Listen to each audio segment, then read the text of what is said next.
Good morning, everyone.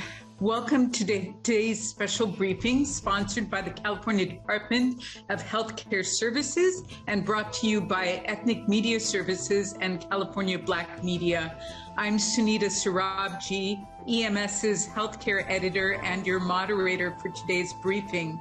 And as most of you know, as of April 2023, California has 14 months to review the eligibility of 15 million Medi-Cal enrollees after suspending this process through the COVID-19 pandemic.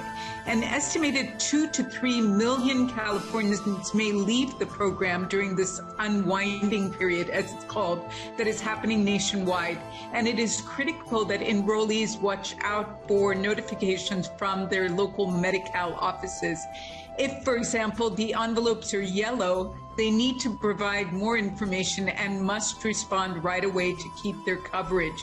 Enrollees are at risk of getting disenrolled if they do not respond or because of administrative barriers such as local Medi-Cal offices not having their current contact information. So today, this briefing will break down the redetermination process. Who is at risk for being disenrolled? What people can do to get ready, and how to get information in 19 languages on the DHCS website. Our speakers include Yingjia Huang, the Associate Deputy Director at the Department of Healthcare Services, Myra Alvarez, the Executive Director of the Children's Partnership, and David Roman, South Central Family Healthcare Center Director of Development and Communications. So we begin today's discussion with Yingjia Huang. Welcome to the briefing, Yingjia. Hello, good morning, everyone. I'm Yingjia Huang. Thank you, Sunita, for the warm introduction. So this month is a big month for the Department of Healthcare Services.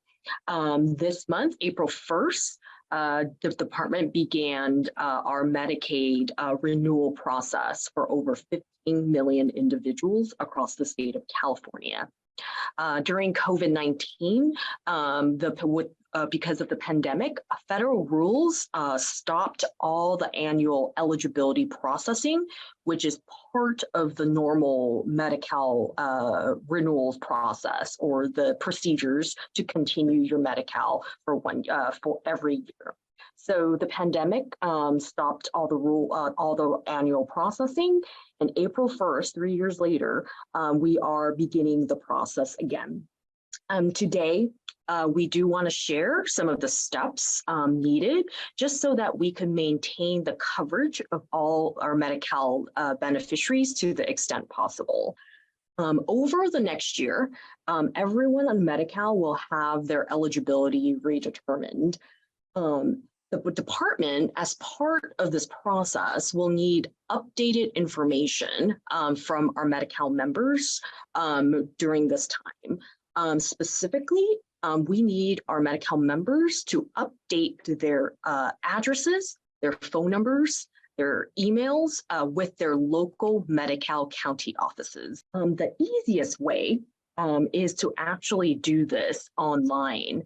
And we will also provide the links. It is the Benefits Cal or My Benefits CalWin, which are the local county Medi-Cal websites where a lot of our Medi-Cal members have actual accounts for them to log in, update their information.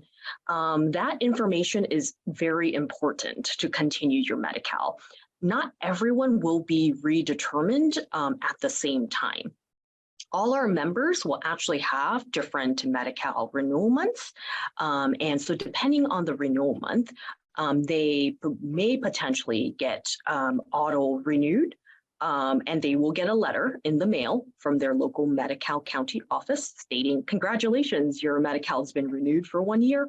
Or if they are not renewed automatically, what's going to happen is the local Medi-Cal office will need to send out a packet in the mail, and the packet will come in a yellow envelope, and you could update that information, your address, your phone number, your email on the online account. Everyone's renewal date is different. It begins this month, April of 2023, and it will go through May of 2024. So it will be a 14-month process. Again, everyone's renewal dates will be different.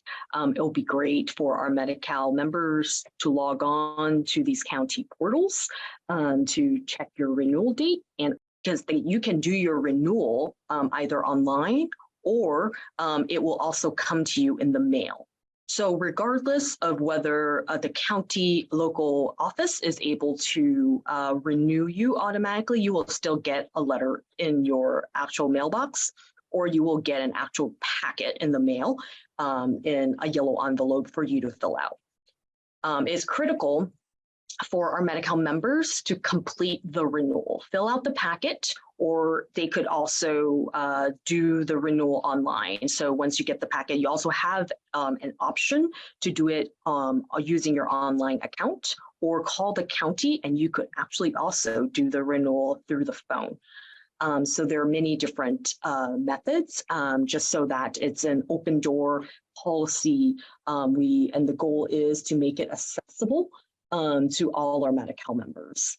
And this is critical that they do it by the due date that is on the pre-populated packet, the yellow packet that will come to you. If that's not completed by the due date, there is a possibility that you will lose coverage from Medi-Cal. Another point to share is if you are not eligible for Medi-Cal because you may have made more money over the course of the pandemic, the county will automatically send your information to Cover California, which is the state's exchange for you to purchase insurance with a premium tax credit. That process is automatic. Cover California will automatically take your case, and they will review, all the income, making sure your information is accurate, and to connect you to a plan for you to choose and make a plan and plan selection. So that process is automatic, but it all goes back to the member must have the most updated information with the county Medi-Cal office for that process to happen. So we do want to make sure as a department that we are avoiding any coverage gaps for our members. So we highly urge that folks pay attention to the mail, log in to your Medi-Cal accounts. And also, they could also log on to www.keepmedicalcoverage.org, which is the Department of Healthcare Services locally created domain landing page, really for the department to send out news alerts to our Medi-Cal members, just so they have the most updated information. Again, the process has began April 1st. It will be through May of 2024. And the first step is really having our Medi-Cal members, making sure they have the most updated contact information with our local Medi-Cal offices. And lastly, with this huge effort that we are undertaking, the department is also working on our eligibility expansions, the 26 through 49 expansions, as well as the elimination of assets. Both of them are critical and will happen on January 1st of 2024. And all those will be important. Our Medi-Cal offices are trained to understand the impacts of those as the Medi-Cal redeterminations is happening. And that is something that we are very excited about across the state. And we are looking to our Medi-Cal members to make sure that they are aware of these changes at the same time. So thank you so much. Okay, thank you. We move on next to Myra Alvarez of the Children's Partnership. Welcome, Myra. My name is Myra Alvarez. I'm president of the Children's Partnership, We are a statewide advocacy organization focused on advancing child's health equity, and we do our work in partnership with local and state partners in order to advance a shared agenda that focuses on the well-being of our most marginalized children. Today, as we continue our work together to provide for families that have been hardest hit by these last few years of the pandemic, but also by historic racism, we cannot understate the significance of what is happening across the state with this unwinding and what's happening, frankly, across the country. We are here today because we need to help families keep their coverage, keep their children's, keep their own Medi-Cal coverage as we come out of this public health emergency. Health insurance coverage and access to care, it's essential. It's essential for everyone to be healthy and to thrive, particularly during this pandemic, which has also exacerbated mental health issues for children and youth. Across the state, 15 million Californians depend on Medi-Cal for the security of health insurance coverage, including 5.7 million children. Over half of all of our kids in California depend on Medi-Cal. Overwhelmingly, the people that are enrolled in Medi-Cal are people of color. In fact, almost 70% of children enrolled in Medi-Cal are children of color. It is a lifeline for so many in our communities, and it's a program that continues to be available for the millions enrolled, and as Yingxia said, the many more who will become newly eligible. We want to make clear, though, that though there are changes happening, Medi-Cal coverage can continue for every eligible Californian, and that there are other opportunities for coverage, such as through Covered California. Now is the time to make sure we're taking the necessary steps to keep our coverage. So for families on Medi-Cal, it may have been a long time since they last renewed their coverage. And if, for example, a termination notice is sent to an old address, they may never get that information. That results in procedural terminations. And those who actually might still be eligible for Medi-Cal may end up losing their coverage. We know when you combine these disruptions with the burdensome administrative requests to fill out forms and prove their eligibility, we're risking disrupting the coverage, the very coverage that people, that families, that children need to get the screenings and supports and care necessary to grow up healthy. And it's particularly frustrating because those that often lose coverage, again, they lose it unnecessarily. We see this through multiple analyses at the federal level that have found children, Latinx communities, they're more likely to lose coverage because of these procedural issues, these administrative barriers, not because they're no longer eligible.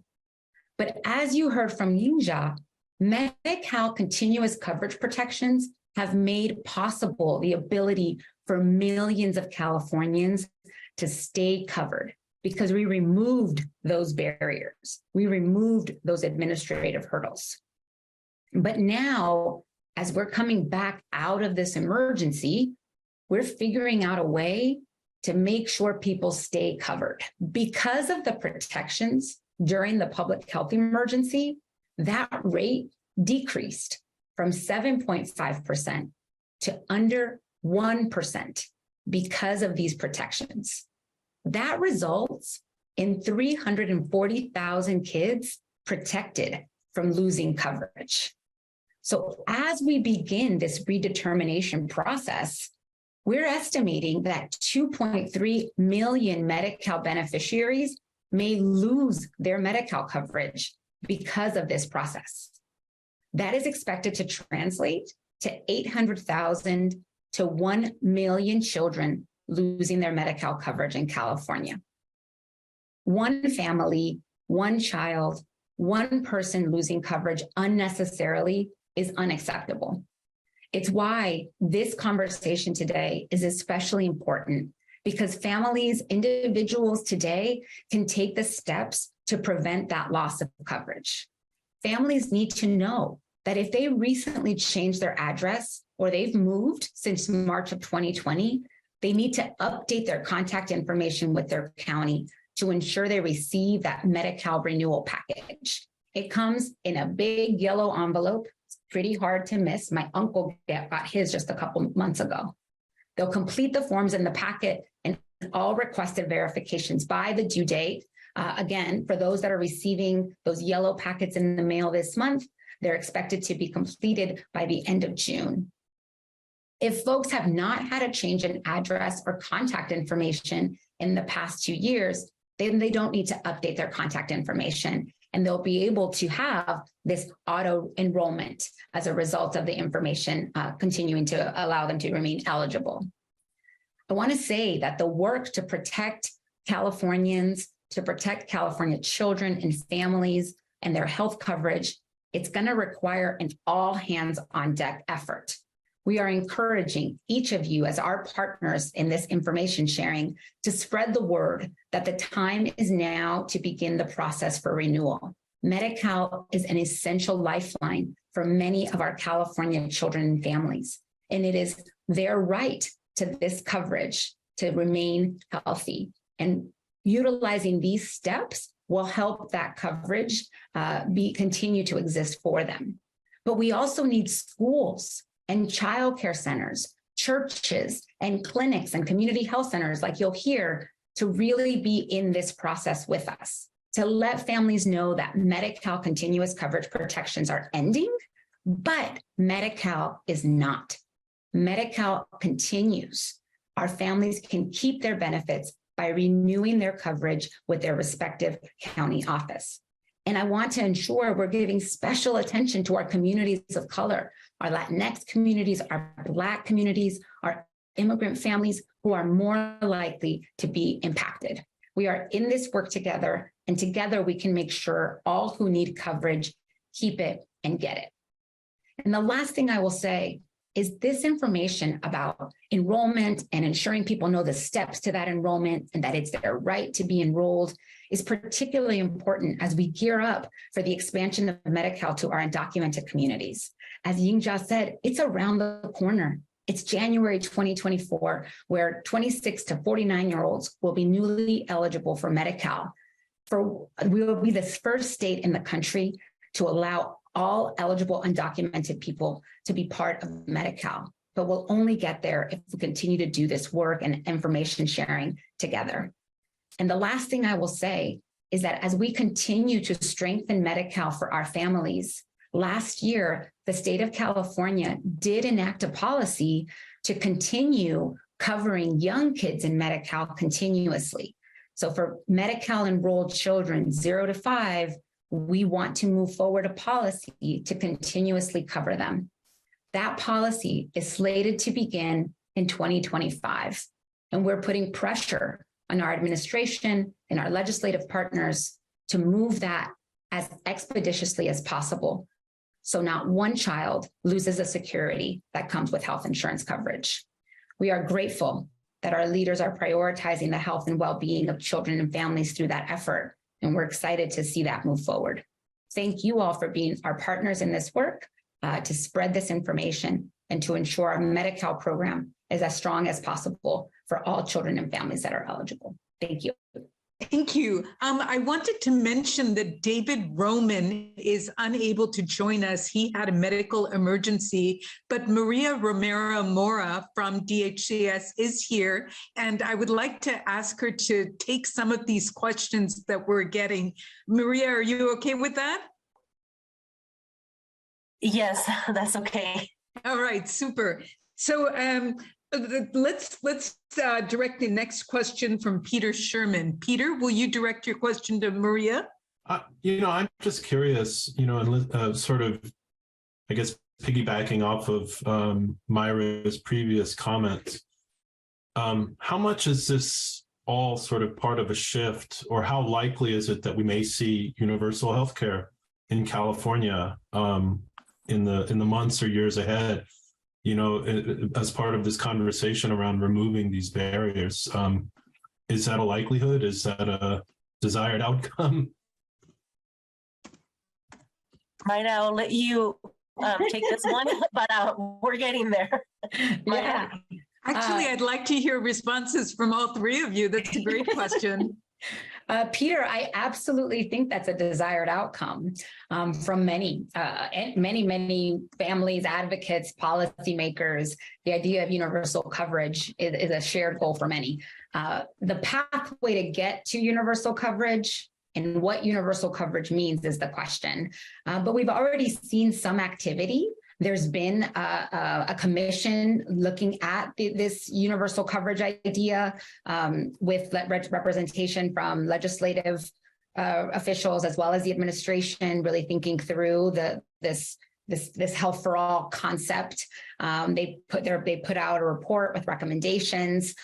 There's ways there's conversations around expanding Medi-Cal to cover more people, expanding Covered California. So there are a lot of ideas around what that could look like. And I think it's an exciting time to ensure that more and more Americans are aware of these opportunities and engage in the advocacy necessary, again, to ensure that we have a healthcare system that for all of us.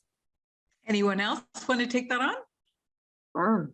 Just to add on from the department's perspective, I think we are supportive of this. As many of you have seen, California is definitely leading the nation in terms of how we are transforming the Medi-Cal program. We're probably one of the first to remove all the asset for our non-Magi aged blind disabled, increase it to an amount, and then remove it in its entirety. And doing exactly what we have been sharing, the 0 to 5 continuous coverage, as well as the undocumented expansions, which we will complete by Jan 1.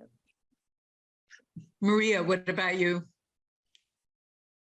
I can share from personal experience that I started working with children that were undocumented to enroll them into emergency Medi-Cal in a local health plan. This is 15 years ago. And we're in a much better position in 2024 is around the corner, and everybody will be able to, apply for health coverage and get the basic, basic benefits to just be able to go and see a doctor and do their checkups and things like that if they're income eligible.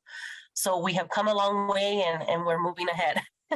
A question for all three of you. We realize that redetermination is a federal requirement, but is this process going to widen the disparities in healthcare access at a time when pandemic supports are being removed? I can start. I think understanding it's a federal requirement, we believe that through the outreach that we're doing and through the rules that we have established and the safety net we have established for the program, I think we're doing everything we can with the authority we have as government, as state government, to make sure that we are not expanding any of the disparities on the eligibility expansions that California has taken and is leading the nation in, is probably one of a kind, and that is a tool and a strategy we're using to minimize the disparity that we are seeing. So, Mayra, if you would like to add on. I think the only thing I will add on is that it's why we have such an intentional strategy to utilize our Navigator network to build this ambassador program, to engage additional community leaders and partners in the education effort, because we do not want to widen those disparities. Again, people of color disproportionately rely on Medi-Cal, so they are disproportionately at risk of losing their coverage. The numbers tell that story. So it is up to us and our actions and our commitments to educating our communities to help prevent that. And it's not going to be easy. There's a lot of misinformation and confusion out there coming at people. So the more we can relay the correct information, a consistent message through trusted channels of communication, such as ethnic media, the more we can prevent the widening of those disparities. Thank you. Maria, here's a question directed to you. What do you want to add into the conversation about the role of Medi-Cal offices at the county level in terms of getting the supports to communities at risk? Yes, the local Medi-Cal offices are there to support the Medi-Cal member in their eligibility. Any program related, having to see the doctor, all of that, individuals need to contact their plans and learn to navigate that system if they don't know it. And there's a lot of support online. The navigators are supporting families hand in hand to walk them through that process. The local offices are there to receive those calls or in person to support the with the eligibility piece to make sure that that individual doesn't lose their coverage. And on the chat, I provided lots of sources there so that, you know, you guys can go there and we'll be available after this briefing to follow up on anything that we didn't cover. Before we end this call, I want to thank Regina Wilson and California Black Media, who are our co-sponsors of this briefing. And I wanted to end, I would like Regina Wilson of California Black Media to make some final remarks for today. Thank you to all our speakers and reporters. Regina, welcome. I just want to thank you all for coming, sharing this information with us today. I know that this is going to be really, really impactful. I was even getting calls. That's why I was kind of going on and off the camera, because I was talking to my Black Women's Think Tank chair, executive director, because there are a lot of questions that I think I'm going to have after this to look at how this is going to affect such another vulnerable population like our immigrant population, but Black women in particular. So thank you all for coming, and I look forward to the stories that will be written about this. Take care, everyone. See you next Friday.